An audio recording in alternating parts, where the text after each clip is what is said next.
lelo bilebi ya mokolo na mokolo. Limbisa mabema biso, lokola biso tokolimbisaka baninga. Salisa biso tondima masengenya te, mpe obikisa biso omabe maso. Na yo bokonzi, nguya na nkembo, o bileko biso seko. Amen. Yesu azali awa, Yesu azali awa, Yesu azali awa na biso. Yesu azali awa, Yesu azali awa, Yesu azali awa na biso.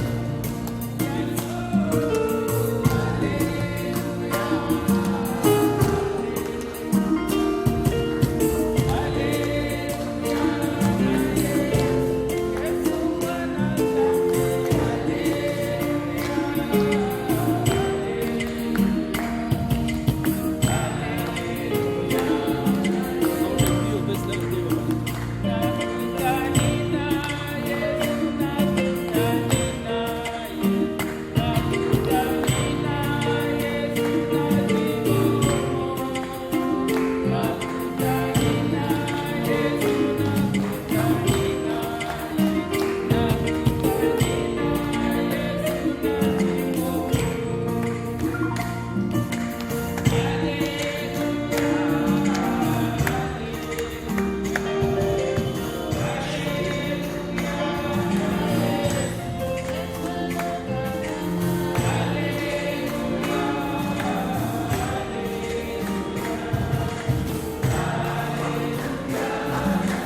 tokopesa ye merci na ntina asili kozala disponible mpona kolimbisa mabe na biso. Ntango tozali kopesa ye merci, tozali mpe kotubela oyo nyonso tosali consciemment ou inconsciemment, oyo tozokisi motema na ye, oyo topesi baninga kanda, oyo tosali ya mabe liboso ya mokonzi, tosenga pardon. Na kosengi pardon wana tozala na elikya ke azali awa azali koyoka biso. Tozali kosenga bolimbisi na se ya motema mobimba po te totika masumu wana ezongela biso lisusu te, tokende kosambela. Seigneur Jésus, nous voici devant toi pour te rendre grâce pour mon Dieu. Nous te remercions, Seigneur, parce que tu nous as précédés avec ton pardon, mon Dieu. Quand nous étions encore pécheurs, Christ est mort à la croix pour nous sauver. Voilà pourquoi nous nous approchons avec assurance devant les trônes de grâce pour recevoir compassion et miséricorde de Dieu. Nous prenons, Seigneur, avec miséricorde, parce que nous reconnaissons le pas de démons. Nous avons fait ce qui est mal à Dieu. En pensée, en parole et à la parole. Nous t'avons commencé, Seigneur, pour expliquer. Oh Seigneur, pardonnez-nous. Pardonne-nous de vos colères entières. Pardonne-nous, Seigneur, à la fin de générale. Pardonne-nous entier, oh Seigneur, à tous les saints et pauvres de nous. Si tu nous délaisses, c'est toi qui as des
tozali kobelela elimo santu. Elimo mosantu wana ezali Yesu ye moko kati na biso. Pamba te alobaki ezali malamu ngana kende po soki nakei te elimo mobondi wana kozonga te. Elimo mobondi oyo azongi ezali kaka Yesu wana ye kozongela biso me atiki sikoyo nzoto ya bomoto. Aye mpona kotondisa moko na moko. Yango wana tozali kobelela Saint-Esprit. Parce que sans ye tokosambela te. Sans ye tokoyeba nini toloba te. Sans ye tozali nul. Yango wana tokende na elikya na foi nyonso ya koyeba ki azali wana pe azali koya azali kotondisa biso tobelela elimo santu. Seigneur, nous veux déplorer la plénitude des Saint-Esprit. Seigneur Jésus, viens nous remplir de ta présence. Seigneur Jésus, viens nous remplir de ta présence, de ton esprit, Seigneur. Les Saint-Esprit qui sont dans la suite de la vérité. Viens Saint-Esprit, toi qui es le Dieu qui est la création de la vérité.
pamba te nzambe nde azali na motema ya motu nyonso na kati na maboko na ye.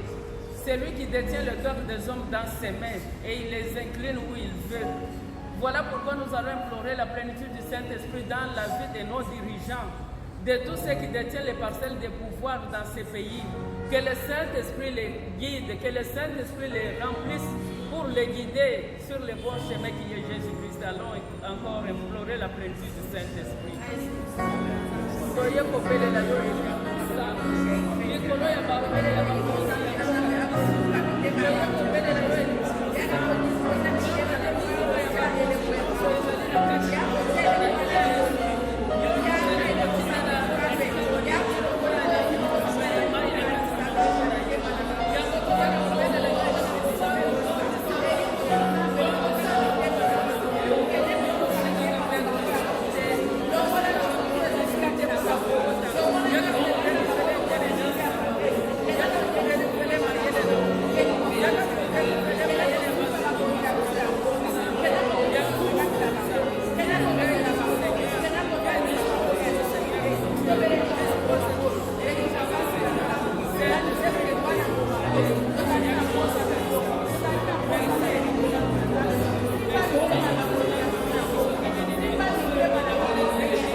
ezala situation nini, ezala makambo nini tozali kotraverse nango, ntango ye ayaka eloko ya liboso apesaka ezali esengo. Yango wana meme na titre ya brochure na biso tomoni ke ezali possible kozala na esengo quelle que soit la situation, ezala ba corona, ezala ba chômage, ezala ba situation nini. Saint-Esprit est là pour nous donner la joie dans toutes les circonstances. Nakati ya esengo wana po tokumisaka na nguka nzambe na ba circonstances nyonso. Yango wana tomobelela ya lisusu na esika oyo ya kotondisa biso nano na esengo. Esengo wana ya kobumba mela mokonzi. Esengo ya ko adore nzambe. Esengo ya koluwe. Esengo ya kosambela. Tobelela ya lisusu ya kotondisa biso kupepa na esengo wana. Ezali parmi les fruits de Saint-Esprit. La joie de l'esprit. Saint-Esprit, viens nous remplir de ta joie. Viens nous donner ta joie, mon Seigneur. Malgré toutes les situations.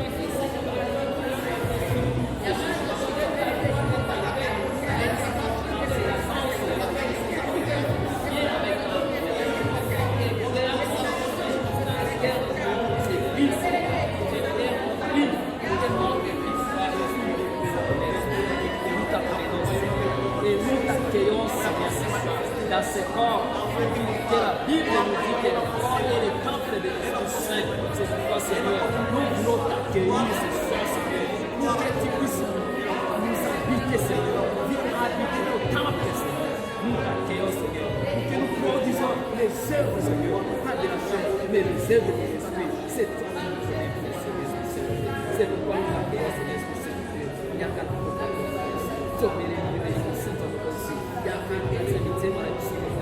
yakazopesa oyo tunaliokoka tobeleliwe kolokola biso na présence ya sainte tobeleliwe na bisanto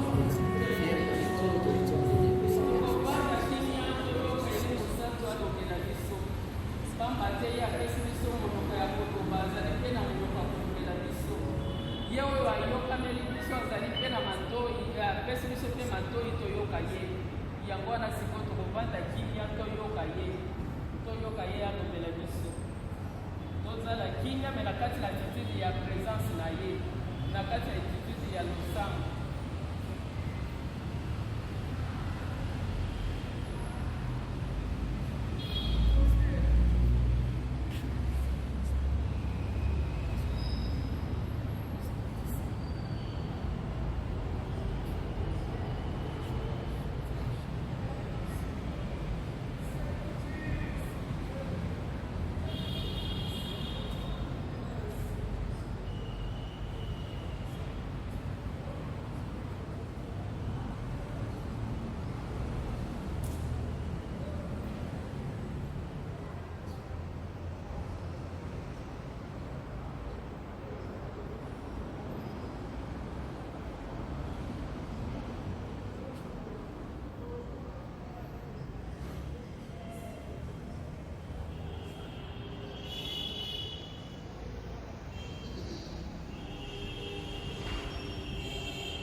Alléluia. Alléluia. Sikoyo tokotombola lisusu mingongo na biso po tokumisa mokonzi. Tokumisa ye na lokumu nyonso abongi nango. Tokende kosanzola ye na maloba ya monoko na biso, maloba kouta na se ya mitema na biso. Tango tozali kokumisa ye ezala maloba en vain te parce que totangaka yango na Bible te. Ezala maloba te po tomonaka bamosusu balobaka yango te. Kasi tozala na conviction ya maloba oyo tozali kobimisa. Soki tolobi ke Nzambe oza munene, toyeba korealize munene wana, cela veut dire quoi? Soki tolobi Yesu okufaki mpo na biso, toyeba korealize c'était quoi? Ezalaki ndenge nini? Yango wana tokotelema tokumisa vraiment mokonzi. Parce qu'il réside au milieu des louanges et d'adoration. Tokende kofongola minoko na biso. Soki olingi na monoko nini nyonso omona ezali facile, kumisa ye na monoko oyo ezali facile mpo na yo. Tokende kokumisa mokonzi na maloba na biso.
Seigneur, regarde seulement ces petits insectes, oh mon Dieu. L'humanité ne peut plus. Mais toi, tu es là, tu as dit, tu les rencontres, que tu es le Dieu qui est là.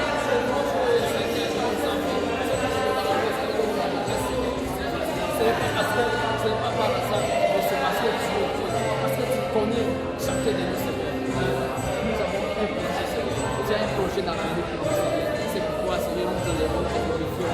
Toi, tu es le Dieu, tu ne changes pas, Seigneur. La parole que tu as prononcée, Seigneur, cette parole aura toujours un effet. Cette parole sera toujours réelle, sera un jour accompli, Seigneur. C'est pourquoi nous t'aimons, nous te glorifions, Jésus, parce que tu as sauvé la vie, malgré devant les scientifiques, pourquoi tu les contrôles, devant les hommes de ce monde, pourquoi tu sais les contrôler, oso battre la banane, oso battre la banane, oso battre les bisous, devant papa, oh le monde est maudit.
ndeko na biso akoki kotangela biso ye mafi tu peux lire 42:10 Esaïe 42:10 eza nango mokuse verset moko kaka.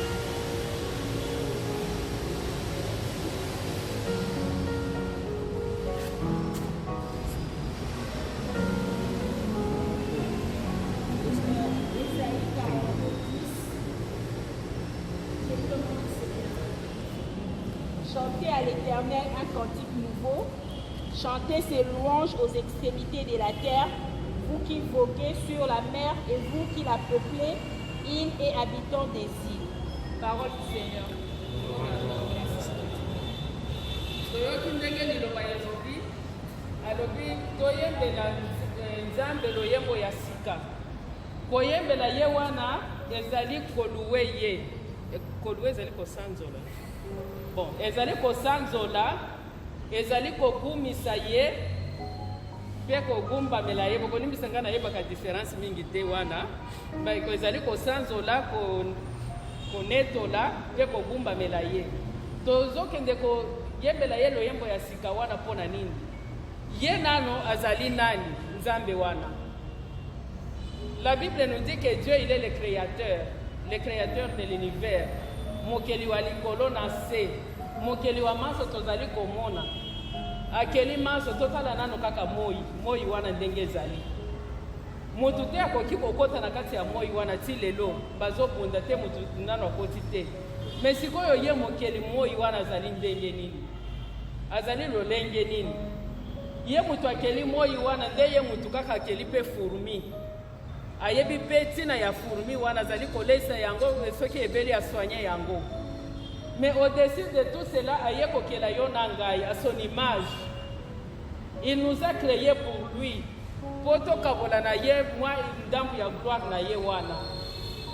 Parce que soki totali mayele oyo nzambe adote nango mutu elekelaka mpe mutu yango totala kaka bikelamu nyonso oyo tosi tomoni parce que nyonso oyo tomoni ce n'est pas tout ce qui existe misusu nano arévele biso te soki totali kaka oyo tozomona exemple ata ya libanga ya ema omoni ema batiango pembeni ya mosusu puissance moko eza na kati wana ebendi mosusu qui a mis cette puissance là nzambe mais apesi mutu mayele ya kodécouvrir comment utiliser cette ema wana asala nango eloko songolo eloko pakala apesi mutu mayele ya kodécouvrir oyo ezali pierre précieuse oyo ezali matiti ya boye oyo ezali boye comment ne pas l'adorer comment ne pas l'exalter loyembo nini oyo tokoyembela ye te alleluya Amen. loyembo ezalaka na deux sens mingi tomonaka soki moto aza na esengo etondi ye akoyemba soki esengo eleki soki mpe mawa eleki akoyemba na kolela soki esengo eleki akoki koyemba mpe na kolela ya esengo soki mawa mpe akoyemba na kolela seke koyemba ezali na sens mpe monene liboso ya nzambe koyemba wana tozomona yango ata na kati ya baange balobi l'éternel demeure au milieu de la louange baange bavandi na lola wana kaka koyemba tozomona ba 24 vieillard bavandi wana kaka koyemba mosantu bazojete be bacourone na bango na se ya kisi ya makolo ya nzambe sikoyo biso en plus de tout cela ye moko akiti quand nous étions encore pécheurs là sans nous il nous a sauvés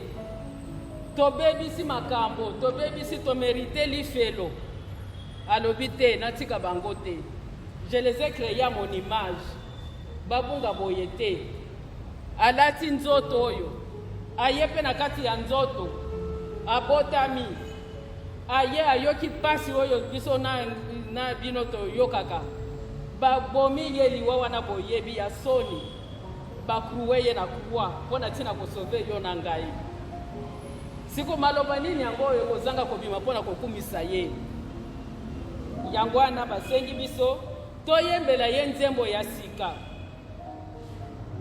cet esprit oyo toyambi wana apesa biso ta maloba oyo nano ekomama ata na bible te mpo na kokumisa ye parce que soki tolobi ata merci ce n'est même pas suffisant ndenge azali wana soki oboyi mpe kogumbamela ye ce n'est pas ke akodiminue ou bien akozala soki ndenge nini soki oboyi na yo kosanzola ye ça n'enlève rien à lui mais masanzoli wana ezali kaka ça nous fait nous seulement du bien ezali kosala biso nde malamu parce que ntango tozali kokumisa ye wana ezali reconnaissance tozali kokumisa ye pour ce qu'il est mpo na oyo ye azali yango wana ifo tokumisaka ye ntango nyonso tout le temps ezala na pasi ezala na esengo ye asengaka biso tokumisa ye amen Amen.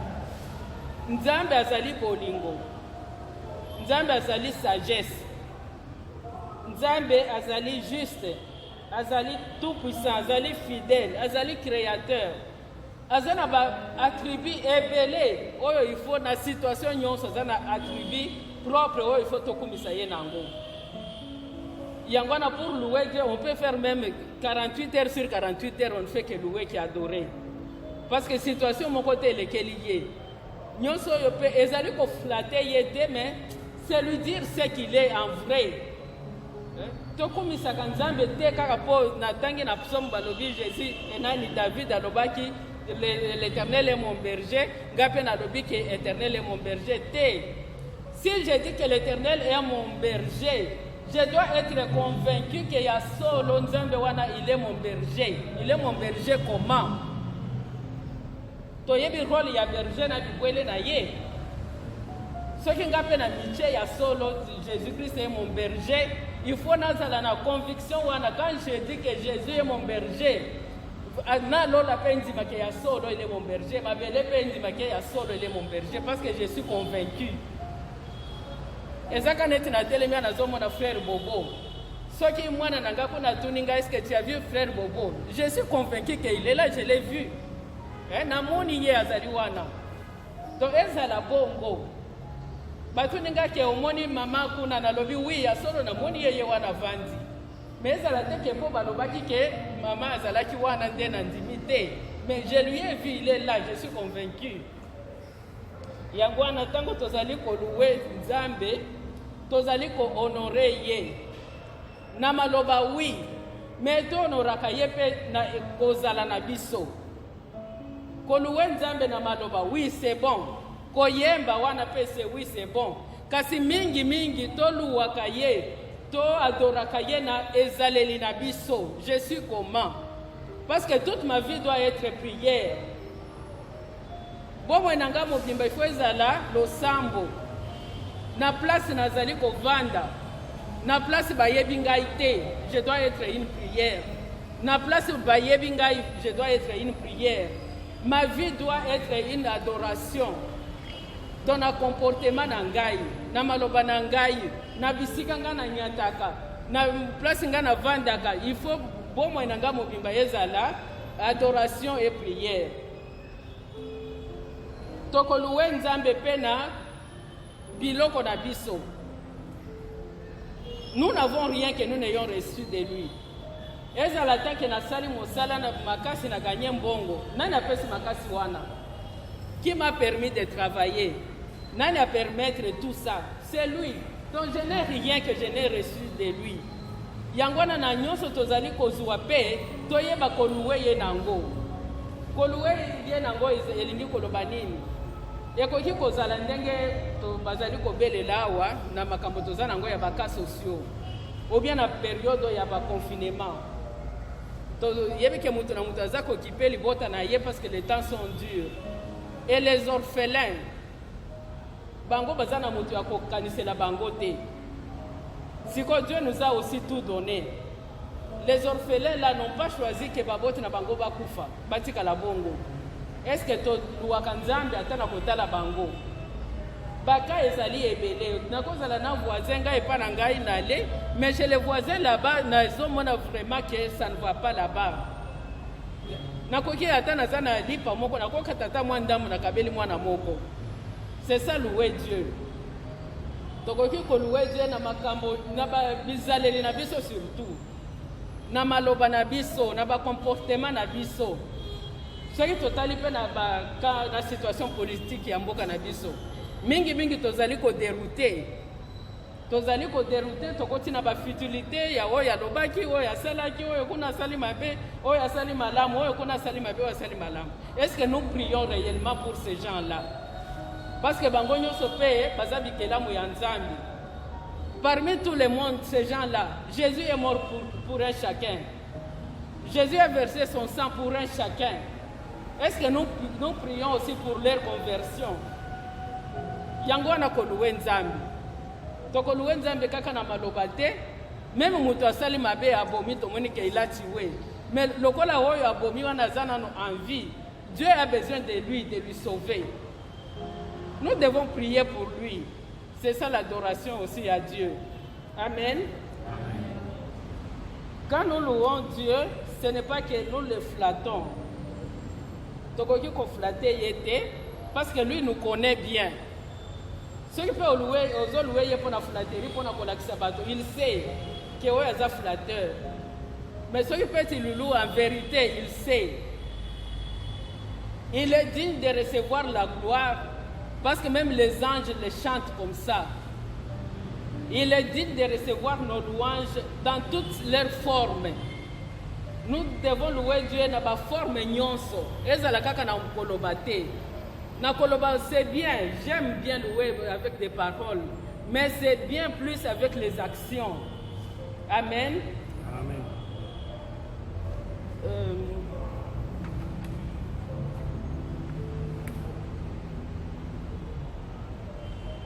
Awa batuni biso puissance ya louange yango euti wapi? Balobi que Dieu est présent dans la louange et nous bénit. Le Dieu 3 fois saint siège au milieu des louanges de son peuple. Ba peuple na ye baza banani ezali biso. Biso basikolami. Biso totondisami na elimo santu na ye. Biso oyo aye kosopa makila mpona kobikisa biso. Donc na kati na biso il faut totondisama na kati ya louange nde nzambe siko aya avanda kati na biso. Awa tozali kobelela tosengaka présence na ye tozosenga elimo santu. Mais il faut baya kokuta ke tozali na kati na bonzambe wana na kati ya koluwe ye na makambo nyonso tozali kosala yango na koya kovanda parce que c'est là ça demeure. Na kati masanzoli ezali, na kati esika bolingo ezali, esika koyoka na ezali, esika losambo ezali kotoka, tala place nzamba yaka kovanda. Tolobi te ke kaka ndenge tosangani boye, même yo moko na ndako, toi-même là tu es le temple de Dieu. Nzoto na yo wana bobo na yo mobimba ozali ndako mobimba ya nzambe. Malamu tango nzambe ozali kobelela ye na kati na louange, aya kokuta louange na kati na yo. Ce n'est pas que ovandi boye okomi ata koloba loba, non, la louange en toi, donc qu'il trouve la sainteté en toi, c'est ça la louange. Akuta ke busantu wana na kati na yo. Parce que nyonso okobima na kati na yo kozala adoration pona ye. Nyonso okobima na kati na yo kozala louange pona ye. Et rien ne te sera impossible, tu seras un petit Dieu. Amen. Amen. La louange guérit de l'intérieur. Awa balobi ke louange ebikisaka biso na kati. Ata soki oza na malade na kati ya chair. Quand tu te mets seulement à louer Dieu, na batribu na ye nyonso, parce que tu sais qu'il est capable de dire seulement une parole, maladie doit disparaître. Quand tu le fais en réalité, en vérité, ça loue Dieu et la maladie disparaît. Donc la louange nous donne la guérison. Yango na otaki koloba wa ke louer Dieu, ça ne fait pas seulement plaisir à Dieu, mais ça nous fait à nous le bien. Parce que zali ko restaurer biso. Ceux qui ont cette expérience, tant que vous avez adoré, tu te sens comment? Tant que tu te sens léger, tu te sens gai. Donc c'est ça, il faut te démarrer en attitude. Amen. Amen. Je crois que le Kolangonga na biso ezali muke. Tozo banda na retard, tokomi déjà na retard. Na sukisi wana. Toko bana losambo toluwe siko nzambe wana. Totelemba toluwe yesikoyo. Ata na mwa 10 minutes, ata mwa 5 minutes kasi toluwe ye en vérité. Tokumisa ye, to adore ye. Tokotindela biso nzembo moko ya adoration, toluwe nzambe.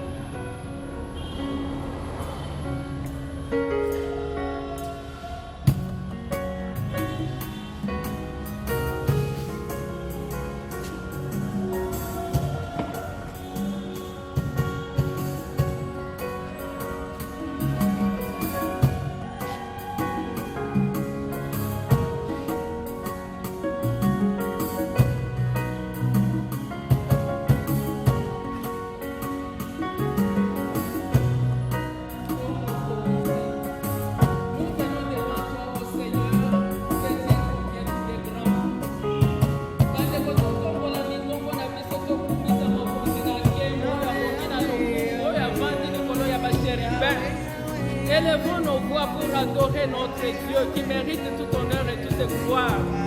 À lui la louange, à lui l'honneur, à lui la gloire et la puissance. Nous venons d'adorer au éternel Dieu des armées. Tu es digne, ô notre Dieu. Jésus-Christ est l'agneau de Dieu, le Tout-Puissant, le Créateur, l'agneau, toi qui as été immolé. Tu nous as rachetés pour Dieu. Comment ne pas t'adorer, Seigneur? Comment ne pas t'adorer, toi, le puissant d'Israël? Aujourd'hui, nous t'appelons notre Dieu, notre roi. Aujourd'hui, tu es notre Père, ô Jésus. Tu nous as rachetés à grand prix, ô Seigneur, de ton sang. Nous venons, ô Seigneur, élever nos voix pour te dire combien tu es merveilleux. Nous venons élever nos voix, ô Seigneur, pour te dire combien tu es merveilleux.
Shalom.